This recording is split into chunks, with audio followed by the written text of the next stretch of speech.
disinari dengan sinar yang warna putih, yang putihnya melebihi susu. Bismillahirrahmanirrahim. Assalamualaikum warahmatullahi wabarakatuh. Bismillah walhamdulillah, wassalatu wassalamu ala rasulillah Sayyidina wa maulana Muhammad ibn Abdillah wa ala alihi wa ashabihi wa man tabi'ah hudaya la hawla wa la quwata illa billah, amma ba'du. Hadatilah muhtaramin, para sahabat, rekan-rekan sekalian yang dimuliakan Allah Subhanahu wa ta'ala. Kita panjatkan puja-puji syukur kita kehadirat Allah Subhanahu wa ta'ala yang telah memberikan kita ribuan nikmat, sehingga kita masih bisa berkumpul, bermuajahah melalui jaringan seluler pada saat ini. Dalam pembahasan kali ini kita coba melihat, karena sudah berada di bulan Sya'ban, tentunya ada momen terpenting bagi kita semuanya, umat muslim khususnya di Indonesia.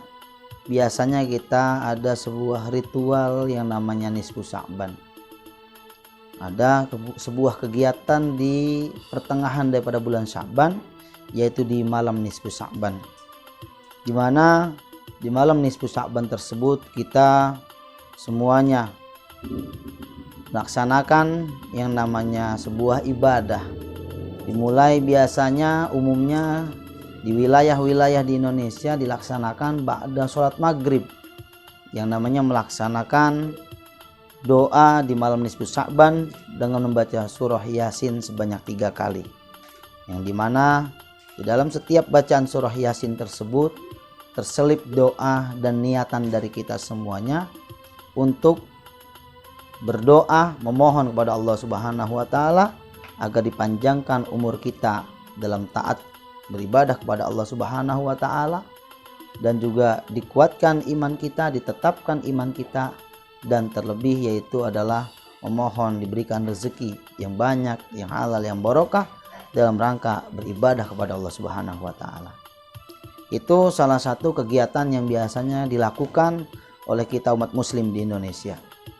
Nah, mengenai fadilah daripada malam nisfu Sya'ban, sebagaimana dikutip oleh Al-Imam Syekh Ahmad Syihabuddin bin Salamah Al-Qalyubi Al-Misri Asy-Syafi'i di dalam kitab An-Nawadir, dijelaskan di hikayah ke-13 tentang fadilah daripada malam nisfu Sya'ban.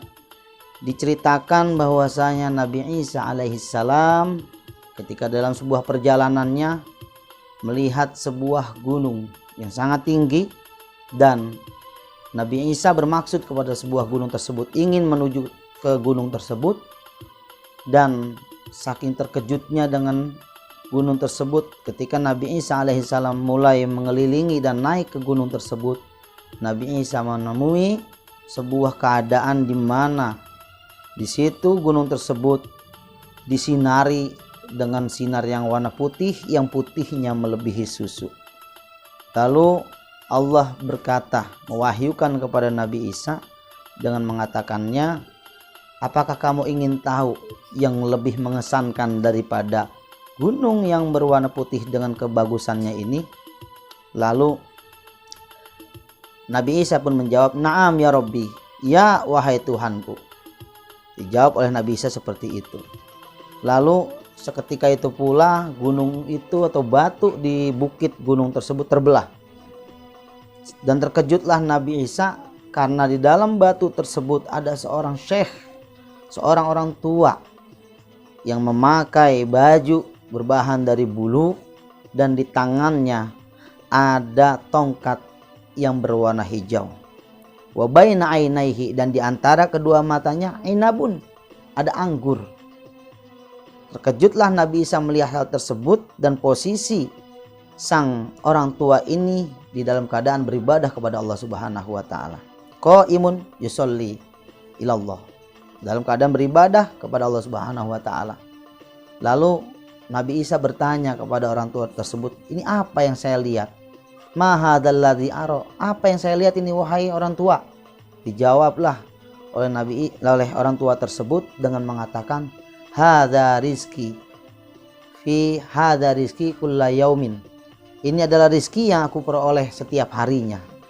Lalu karena ini adalah sebuah rizki yang diperoleh setiap harinya, tambah heran Nabi Isa dan berkata Nabi Isa alaihi salam kepada orang tua tersebut, mundukum ta'budullaha fi hadzal hajar. Udah berapa lama engkau beribadah kepada Allah Subhanahu wa taala di batu ini? Dijawab oleh orang tua tersebut, sudah sejak 400 tahun yang lalu orang tua ini beribadah di dalam batu tersebut dan diberikan rezeki oleh Allah Subhanahu wa taala berupa di baina ainaihi, di antara kedua matanya ada anggur, yang merupakan rezeki yang diperoleh si orang tua tersebut karena beribadah selama 400 tahun. Keajaiban tersebut terjadi kepada orang tua tersebut. Dan Allah pun berkata kepada Nabi Isa, mewahyukan kepada Nabi Isa, apakah engkau ingin aku kasih lihat yang lebih hebat daripada ini? Atau Nabi Isa alaihissalam di dalam kitab itu berkata kepada Allah Subhanahu wa taala, wahai Tuhanku, adakah makhluk yang lebih baik daripada apa yang aku lihat pada saat ini? Lalu Allah pun mewahyukan kepada Nabi Isa dengan mengatakan, inna rajulan min ummati Muhammadin sallallahu alaihi wasallam adraka syahra Sa'ban, yaitu bahwasanya lelaki daripada umatnya Nabi Muhammad atau ada umatnya Nabi Muhammad sallallahu alaihi wasallam yang menemui daripada bulan Sya'ban, lalu dia beribadah summa yusolli fi lailatin nisfi minhu, lalu dia beribadah di malam daripada nisfu Sya'ban tersebut, afdalu min hadal arba'umi'ati sanah, itu lebih baik daripada ibadahnya si orang tua yang selama 400 tahun tersebut. Ini adalah sebuah fadilah daripada malam nisfu Sya'ban ketika kita bisa beribadah di malam nisfu Sya'ban tersebut, yaitu dengan ritual kita membaca surah Yasin dan lain sebagainya. Ini sebuah pertanda dan sebuah bukti dan sebuah penjelasan bahwasanya fadilah daripada malam nisfu Sya'ban tentunya ada fadilah yang sangat besar, yang sangat bagus, dan itu hanya terjadi pada umatnya Nabi Muhammad Shallallahu Alaihi Wasallam, dan itu adalah anugerah Allah yang diberikan kepada umatnya Nabi Muhammad Shallallahu Alaihi Wasallam.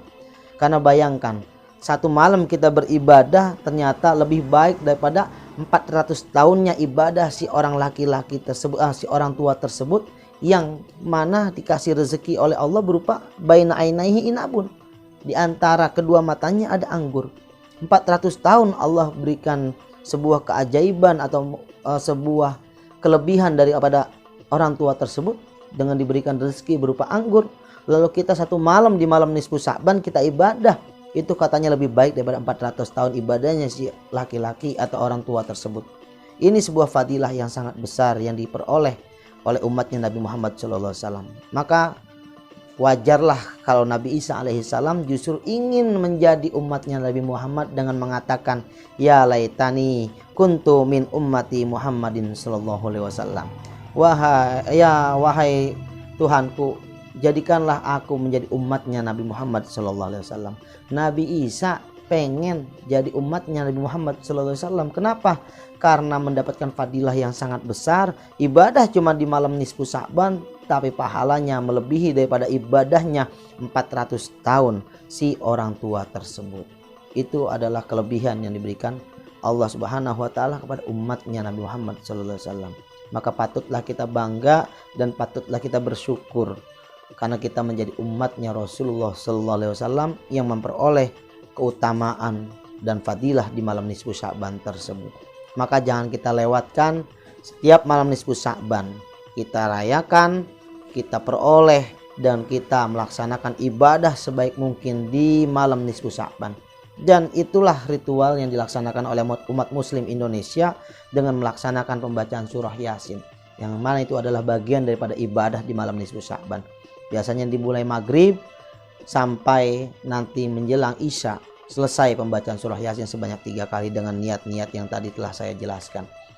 Mudah-mudahan kita bisa melaksanakan malam nisfu Sya'ban dengan sebaik-baiknya agar kita bisa memperoleh apa yang telah diberikan Allah Subhanahu wa taala, dianugerahkan oleh Allah Subhanahu wa taala kepada umatnya Rasulullah SAW, yaitu fadilah yang begitu besar di malam nisfu Sya'ban. Sekali lagi, mudah-mudahan kita bisa memperoleh malam nisfu Sya'ban dengan sebaik-baiknya, dan kita bisa laksanakan ibadah di malam nisfu Sya'ban dengan sebaik-baiknya, memohon kepada Allah, bermunajat kepada Allah Subhanahu wa taala. Mudah-mudahan apa yang kita kerjakan bernilai ibadah. Amin, amin ya rabbal alamin. Mungkin itu saja yang bisa saya sampaikan. Kurang lebihnya saya mohon dibukakan pintu maaf. Al-Fakir, wallahul muwafiq ila aqwamit thoriq. Wassalamualaikum warahmatullahi wabarakatuh.